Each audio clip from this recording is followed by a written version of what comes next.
Alright, so today I'm going to be changing some blades on this mower. This is the first time I've had to change any yet.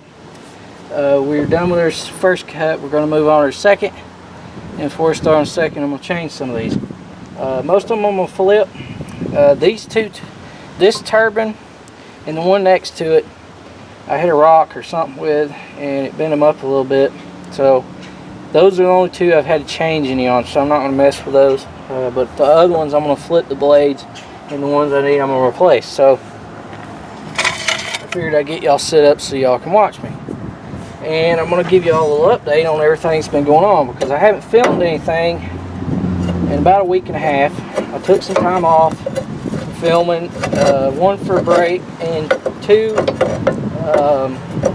so that way y'all are caught back up with me, because I was getting too far ahead producing videos, because we've been bailing a lot, and I've just been taking the camera with me and filming every day. So y'all are about caught back up. Today is the 28th. Trying to think. Let's see. The 60 acres was the last video. We baled all that, didn't have any problems. Come home and we baled the rest of the hay. We baled about 600 bales that week. We finally had a decent week. The week after that, we've been hauling hay ever since, getting everything up, putting it in the chicken houses. So that's what's been going on with that. This past week has been a little bit of a rough week. It's been one of those weeks it's like, God, what did I do? And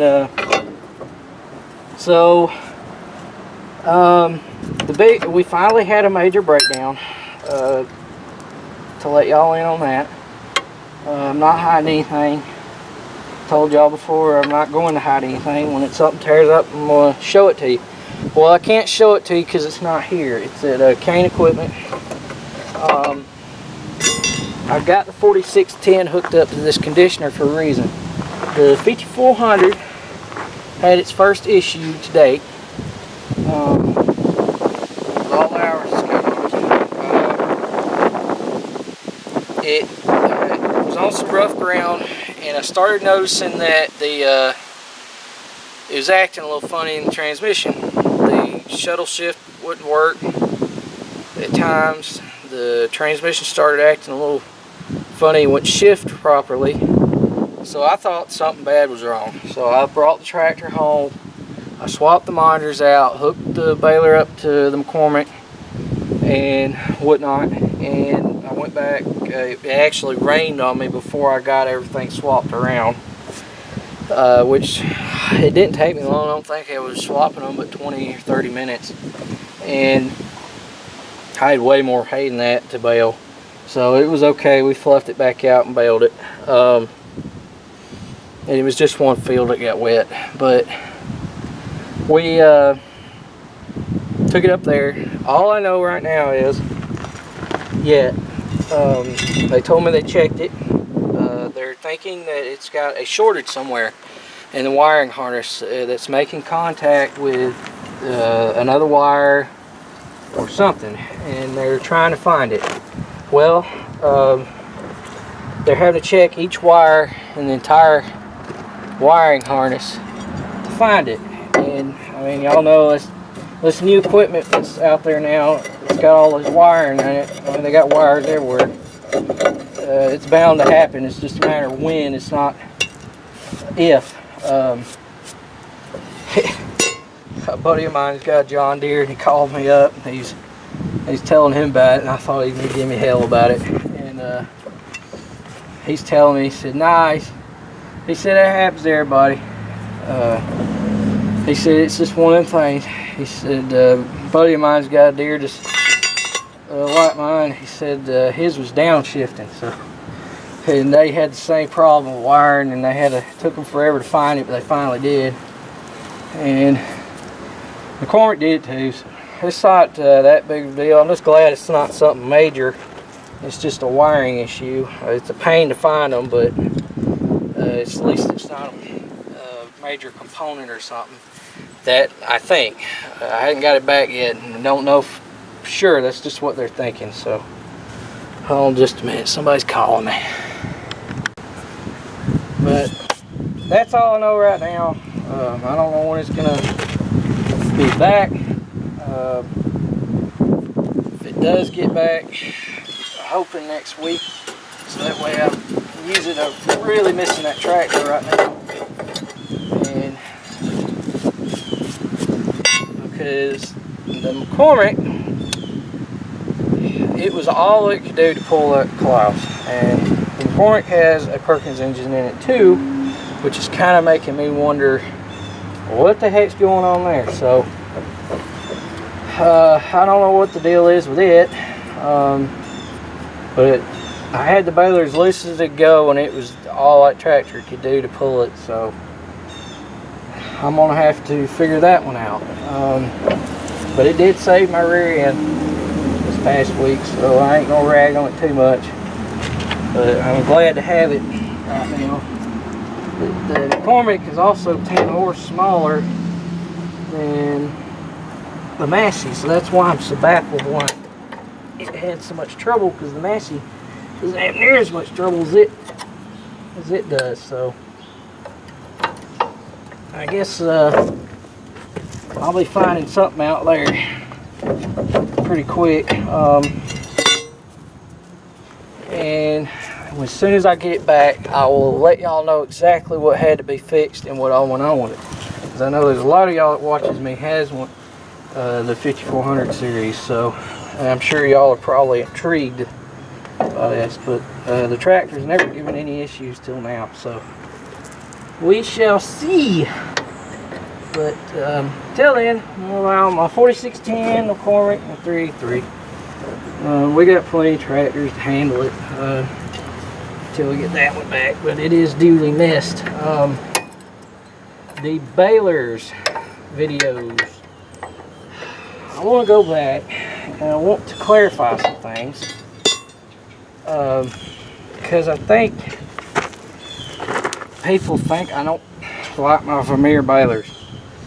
I actually really like my Vermeer balers. I've been very pleased with them. There's some things that I want to see changed on those balers, but I'll tell you this right now, if we didn't have a Claas, we'd have a Vermeer, and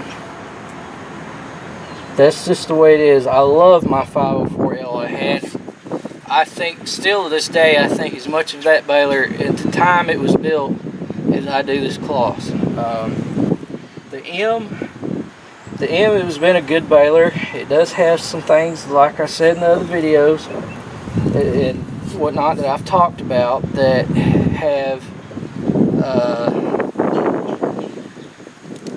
haven't lived up to the expectations of the L. I'll just say that.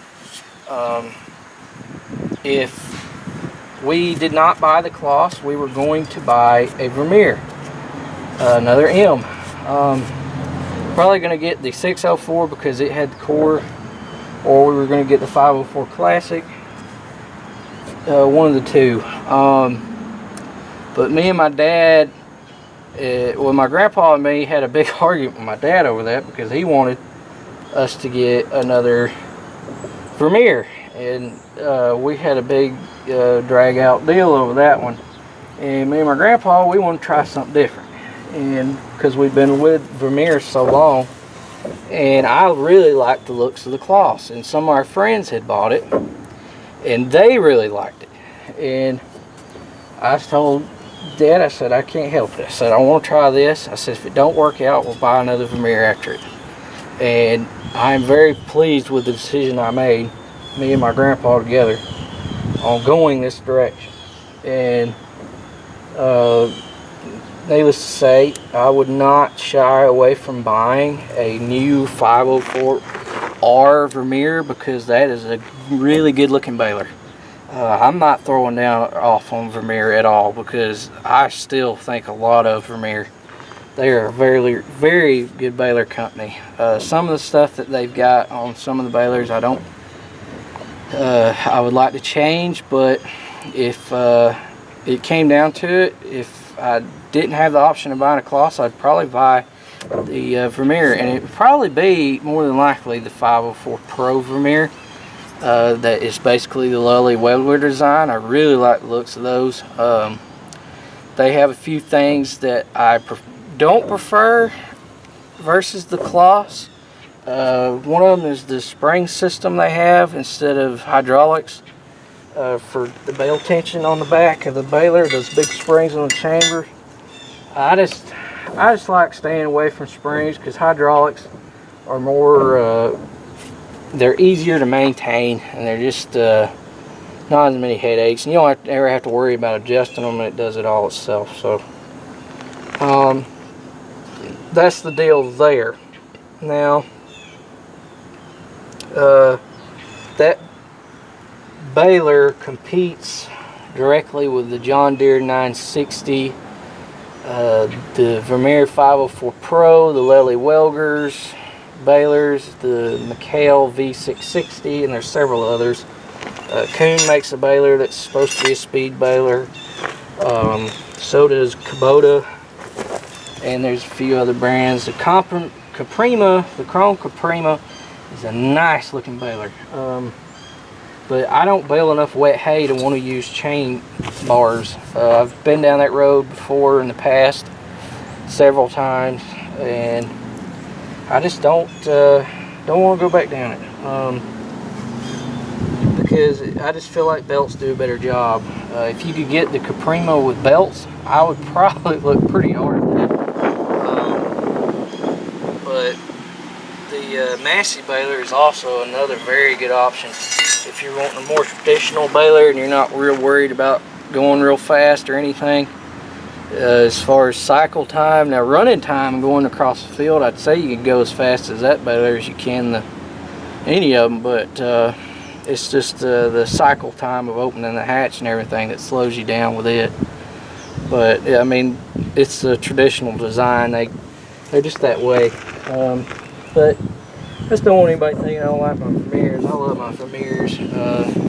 John Deere makes some good balers. A lot of them have a lot of the features that Vermeer and John Deere built together on their when the M was being built. They built and helped produce balers for Deere for a while, and Deere is still using a lot of those features off the M. The M had a lot of nice design features. It really did. It still does. But there's some things that just compared to the one I have needs updating, and a lot of the things that have been updated on their new balers. So don't think anybody that I don't like for my Vermeers. The 9 Series John Deeres are excellent balers too, but I need a speed baler. The reason why I want speed baler for cycle time and everything is because I don't have a lot of help. It's me and my grandpa. My grandpa's in his mid-70s, and my dad, and my dad's in his late 50s. So unfortunately, a lot of the workload gets put on me because I'm the young buck. So I get to do all the fun stuff, and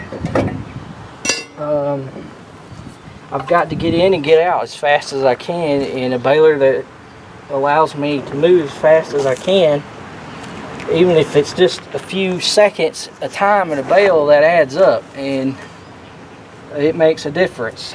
Now, that being said, Vermeer's 504 Pro is probably right there, but I've had such good luck out of the Claas. I mean, you hate to go back that way, because I mean, why would you leave something that's had such good success? And I don't care about brands names for the most part.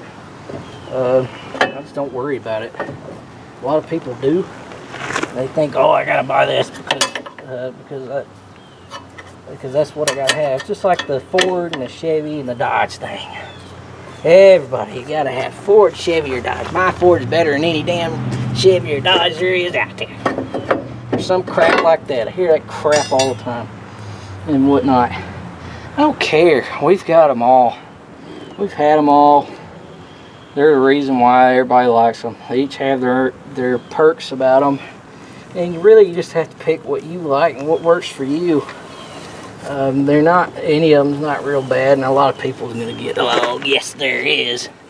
Well, there's not. They all have their ups and downs. Same thing with the equipment, tractor companies, whatnot. You just got to catch the tractor companies when they're in that stage where they're trying to make their equipment name and everything really good to get their sales back up. They all do the same thing. Me and my dad's talked about this many times. They'll make a good piece of equipment for a while, and then slowly they start cheapening it up to make money on parts and make all their money back, because they make their money selling parts and stuff and service the dealers and whatnot do. And that's why they lighten stuff up after a while. You just got to catch them on the right swing.